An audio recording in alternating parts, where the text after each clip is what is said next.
Assalamualaikum warahmatullahi wabarakatuh.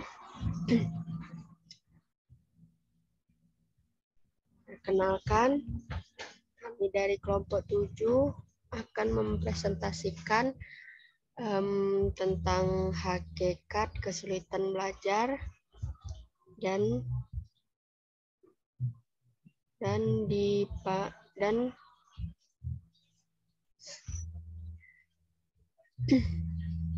yang terhormat kepada Bapak Mutarom sebagai dosen pengampu mata kuliah psikologi pendidikan. Baiklah, langsung saja kami akan mempresentasikan materi kami. Yang pertama yaitu ada definisi hakikat kesulitan belajar, kedua faktor prevalensi siswa berkesulitan belajar di Indonesia, keempat anak yang beresiko berkesulitan belajar dalam belajar. Yang pertama, definisi hakikat kesulitan belajar, yaitu dalam bahasa Inggris disebut dengan learning disability atau learning difficulty, merupakan suatu keadaan yang membuat individu merasa kesulitan dalam melakukan kegiatan belajar. Banyak hal yang membuat seorang individu mengalami kesulitan belajar dalam belajar. Kesulitan belajar tidak semata-mata berhubungan dengan tingkat intelijensi dari individu saja, melainkan individu tersebut mengalami kesulitan dalam menguasai keterampilan belajar dan menyelesaikan tugas-tugas yang diberikan.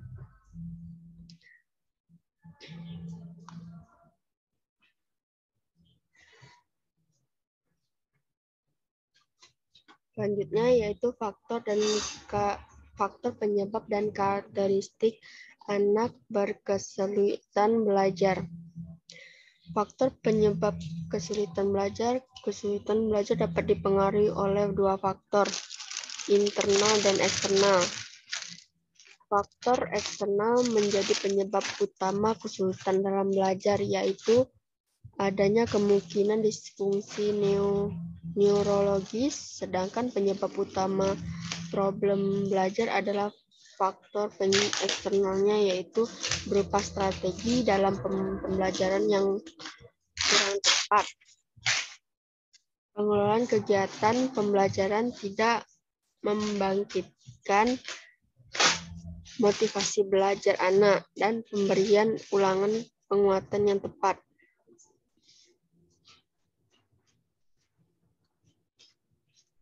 Beberapa faktor penyebab disfungsi neurologis yang dapat menyebabkan kesulitan belajar menurut Abdurrahman antara lain, yang pertama faktor genetik, kedua luka pada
kedua, luka pada otak karena mengalami trauma fisik atau kekurangan oksigen.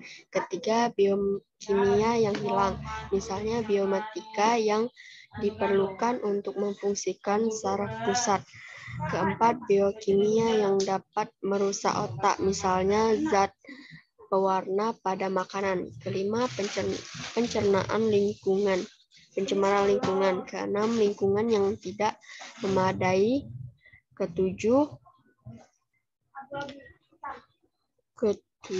pengaruh-pengaruh psikologi dan sosial yang merugikan perkembangan anak.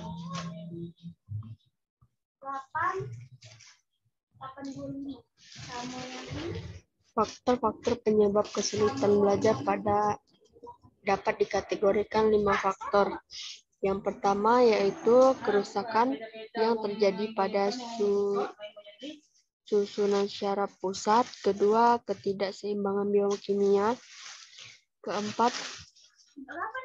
Ketiga, keturunan atau genetika. Keempat, nutrisi. Kelima, pengaruh teratogenik atau zat kimia atau obat-obatan. Karakteristik peserta didik dengan kesulitan belajar. Menurut Jamis 2015, peserta didik yang mengalami kesulitan belajar memiliki ciri-ciri. Yang pertama, menunjukkan hasil belajar yang rendah, dalam artian nilai rata-rata yang diperoleh di bawah potensi akademi yang dimilikinya. Hasil belajar tidak seimbang dengan usaha yang dilakukannya. Ketiga, lambat dalam melaksanakan tugas belajar, selalu tertinggal dari kawan-kawannya dalam menyelesaikan tugas. Keempat, menunjukkan sikap yang kurang wajar, seperti sikap acuh tak acuh, menentang, berpura-pura, dusta, dan sikap negatif.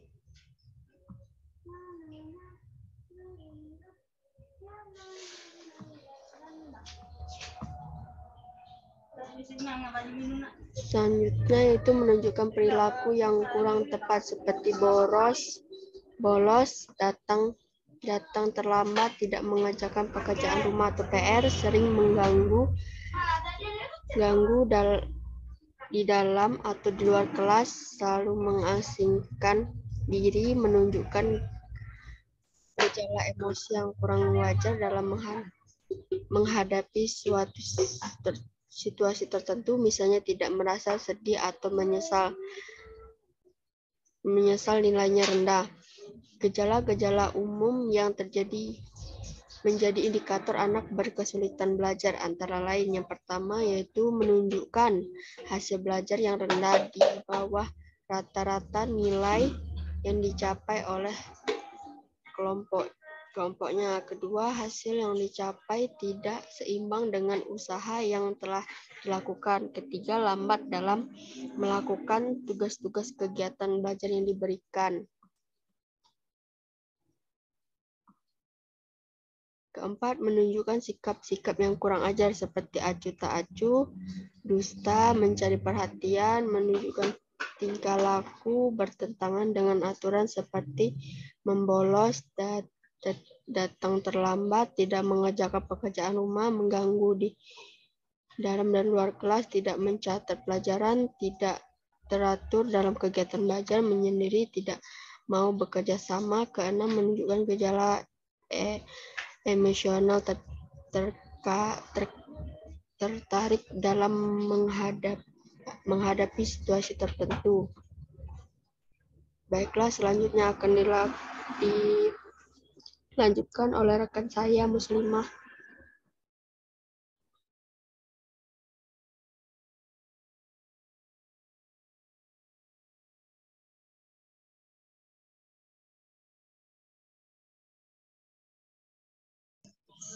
Next layar.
memusatkan perhatian. Kesulitan belajar berhitung atau matematika, kesulitan menulis, kemudian baru kesulitan dalam bidang-bidang studi tertentu dan kesulitan lainnya. Menurut Kazuhiko dalam Mulyono Abdurrahman, estimasi prevalensi anak berkesulitan belajar adalah 1% hingga 4%, dengan perbandingan anak laki-laki dan anak perempuan antara 4:1 hingga 7:1.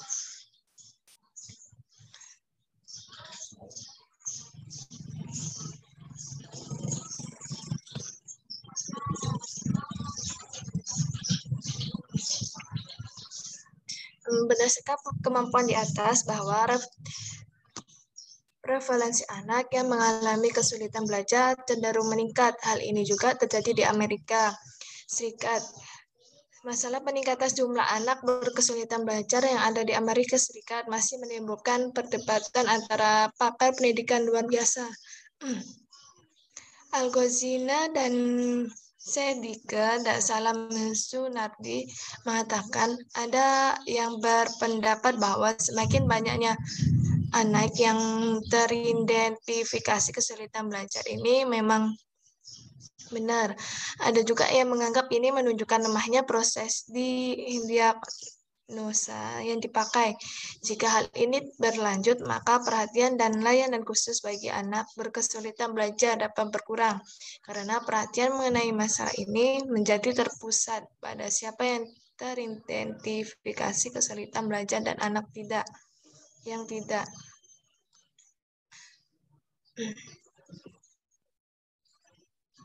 Selanjutnya, anak yang berisiko kesulitan belajar. Yang pertama, belajar berkembang atau pra-akademik. Kesulitan yang bersifat perkembangan meliputi A. Gangguan perkembangan motorik. Gangguan perkembangan motorik disebut dispraksia, mencakup gangguan pada motorik kasar, motorik halus, penghayatan tubuh, pemahaman keruangan, dan lateralisasi atau arah gerak.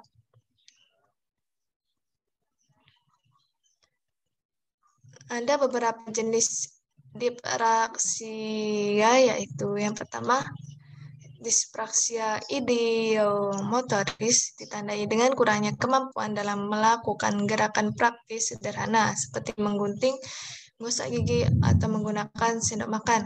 Yang kedua, dispraksia ideasional ditandai anak dapat melakukan gerakan kompleks tetapi tidak mampu menyelesaikan secara keseluruhan, terutama dalam kondisi lingkungan yang tidak tenang. Yang ketiga, dispraksia konstruksional ditemukan pada anak yang mengalami kesulitan dalam melakukan gerakan-gerakan kompleks yang berkaitan dengan bentuk seperti menyusun, balok, dan menggambar. Yang keempat, dispraksia oral sering ditemukan pada anak yang mengalami disfasia perkembangan atau gangguan perkembangan bahasa. Yang selanjutnya yaitu gangguan perkembangan bahasa. Disfasia adalah ketidakkemampuan atau keterbatasan kemampuan anak menggunakan simbol linguistik dalam rangka berkomunikasi secara verbal. Selanjutnya yaitu gangguan perkembangan sensorik atau penginderaan. Gangguan pada kemampuan menangkap rangsangan dari luar melakukan alat-alat indera. Yang selanjutnya yaitu gangguan perkembangan perseptual atau pemahaman atau apa yang diinderai. Gangguan pada kemampuan pengelola dan memahami rangsangan dari proses penginderaan sehingga menjadi informasi yang bermakna. Selanjutnya yaitu kesulitan belajar akademik. Kesulitan belajar akademik terdiri atas disleksia atau kesulitan membaca. Disleksia berasal dari kata dis yang bermakna kesulitan dan leksis yang berkata bahasa. Jadi disleksia secara harfiah berarti dalam membaca berbahasa. Yang selanjutnya yaitu kesulitan. Adapun bentuk-bentuk kesulitan membaca di antara berupa penambahan penghilangan, pembalikan kiri kanan, pembalikan atas bawah, dan penggantian. Selanjutnya yaitu disgrafia atau kesulitan menulis. Disgrafia adalah kesulitan seseorang dalam menulis, terlepas dari kemampuannya untuk membaca. Kesulitan belajar menulis yang berat disebut akrafia. Menurut Vertemen, disgrafia berasal dari bahasa Yunani dengan makna kesulitan khusus yang membuat anak sulit menulis atau mengekspresikan pikirannya dalam bentuk tulisan dan menyusun huruf-huruf. Yang selanjutnya yaitu diskalkulia atau kesulitan berhitung. Kesulitan belajar berhitung disebut juga diskalkulia. Kesulitan belajar berhitung yang berat disebut akal kuliah. Menurut Abdurrahman, diskalkulia adalah gangguan belajar yang berpengaruh terhadap kemampuan matematik. Seseorang dengan diskalkulia sering mengalami kesulitan memecahkan masalah matematika serta konsep dasar aritmatika. Baiklah, di sini saya akan melanjutkan pembahasannya, yaitu anak yang berisiko kesulitan belajar. Yang pertama yaitu kesulitan belajar pengembangan prakademik. Kesulitan yang bersifat pengembangan meliputi gangguan perkembangan motorik. Gangguan perkembangan motorik disebut dispraksia, mencakup gangguan pada motorik kasar, motorik halus, penghayatan tubuh, pemahaman keruangan, dan relateralisasi arah atau gerak. Selanjutnya yaitu gangguan pengembangan bahasa, disfasia.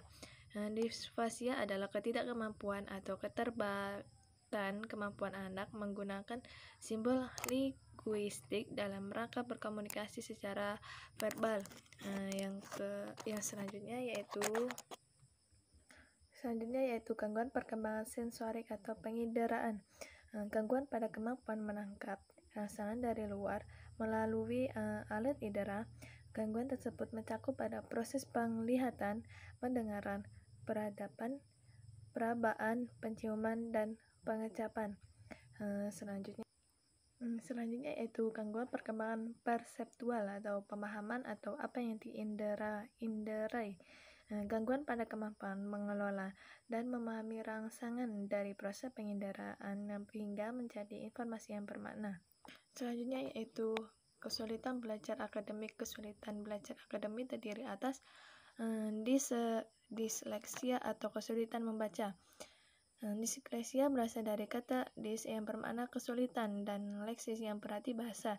Jadi disleksia secara harfiah berarti dalam membaca bahasa, anak disleksia tidak hanya mengalami kesulitan dalam membaca, tetapi menulis dalam beberapa aspek bahasa yang lain. Selanjutnya yaitu disgrafia atau kesulitan menulis. Disgrafia adalah kesulitan seseorang yang menulis terlepas dari kemampuannya untuk membaca. Kesulitan belajar menulis yang berat tersebut adalah agrafia. Selanjutnya yaitu diskalkulia atau kesulitan berhitung. Kesulitan belajar berhitung disebut juga diskalkulia. Kesulitan belajar berhitung yang berat disebut akal kuliah. Selanjutnya yaitu kemampuan dasar menghitung. Terdiri atas yang pertama, mengelompokkan atau classification, yaitu kemampuan mengelompokkan objek sesuai warna, bentuk, maupun ukurannya. Objek yang sejenis dikelompokkan dalam satu. Selanjutnya, pengabdian, yaitu kemampuan membandingkan ukuran atau kuantitas dari dua buah objek. Selanjutnya yaitu menguratkan atau seriation, yaitu kemampuan membandingkan ukuran atau kuantitas lebih dari dua objek sebuah objek. Yang selanjutnya konservasi, yaitu kemampuan memahami, mengingat, dan menggunakan suatu kaidah yang sama dan dalam proses atau operasi hitungnya memiliki kesamaan. Selanjutnya yaitu kemampuan dalam menentukan nilai tempat. Kemampuan dalam menentukan nilai tempat dalam berhitung atau matematis. Pemahaman akan nilai tempat adalah sesuatu yang penting karena bilangan ditentukan nilainya oleh urutan atau posisi suatu angka di antara angka lainnya. Dalam matematika, bilangannya terletak sebelah kiri, nilainya lebih besar dan dari bilangan di sebelah kanan. Misalnya pada bilangan 15 angka 1 nilainya adalah 1 puluhan, sedangkan angka 5 adalah 5 satuan. Konsep nilai puluhan dan satuan melekat pada posisi atau tempatnya masing-masing. Begitu juga nilai ratusan, ribuan, puluh ribuan, dan seterusnya. Kemampuan melakukan operasi penjumlahan dengan atau tanpa teknik penyimpanan dan pengurangan dengan atau tanpa teknik peminjam. Anak yang tidak menguasai tahapan konversi akan kesulitan melakukan operasi hitung. Anak yang belum menguasai konsep nilai tepat akan mengalami kesulitan dalam proses operasi hitung, penjumlahan dengan penyimpanan atau pengurangan dengan pinjaman. Selanjutnya yaitu kemampuan memahami konsep perkalian dan pembagian. Konsep perkalian merupakan lanjutan dari konsep operasi penjumlahan. Perkalian pada dasarnya adalah penjumlahan yang berulang atas sebanyak angka pengalian. Sedangkan konsep pembagian adalah lanjutan dari konsep operasi pengurangan. Pembagian pada dasarnya adalah pengurangannya berulang atau sebanyak angka sebagiannya. Selanjutnya yaitu kemampuan menjumlah dan mengurangi bilangan bulat. Bilangan bulat terdiri dari bilangan positif dan negatif. Penjumlahannya bilangan bulat positif dengan bilangan bulat negatif pada umumnya tidak ditemukan kendala. Kesulitan-kesulitan yang dihadapi pada operasi penjumlahan dan pengurangan bilangan bulat yaitu penjumlahan bilangan bulat positif dan negatif, penjumlahan bilangan bulat negatif dan positif, pengurangan bilangan bulat positif dan positif, bilangan pengurangan lebih besar, pengurangan bilangan bulat positif dengan negatif, pengurangan bilangan bulat negatif dengan positif, pengurangan bilangan bulat negatif dengan negatif. Selanjutnya yaitu kesulitan belajar akademis, developmental learning disabilities. Yang pertama, perhatian attention disorder. Anak dengan attention disorder akan berespon pada berbagai stimulus yang banyak. Yang kedua yaitu memory disorder. Memory disorder adalah tidak mampuan untuk mengingat apa yang telah dilihat atau didengar ataupun dialami. Selanjutnya yaitu gangguan persepsi visual dan motorik. Anak-anak dengan gangguan persepsi visual tidak dapat memahami rambu-rambu lalu lintas, tanda panah, kata-kata yang tertulis, dan simbol visual yang lain. Yang keempat yaitu thinking disorder. Thinking disorder adalah kesulitan dalam operasi kognitif pada pemecahan masalah, pembentukan konsep, dan asosiasi. Yang terakhir yaitu language disorder, merupakan kesulitan belajar yang paling umum dialami pada anak bersekolah. Selanjutnya yaitu academic learning disability. Academic learning disability adalah kondisi yang menghambat proses belajar yaitu dalam membaca, mengeja, menulis, atau menghitung. Ketidakmampuan ini muncul pada saat anak menampilkan kinerja di bawah potensi akademik mereka. Sekian pembahasan dari kami. Terima kasih. Saya akhiri. Wassalamualaikum warahmatullahi wabarakatuh.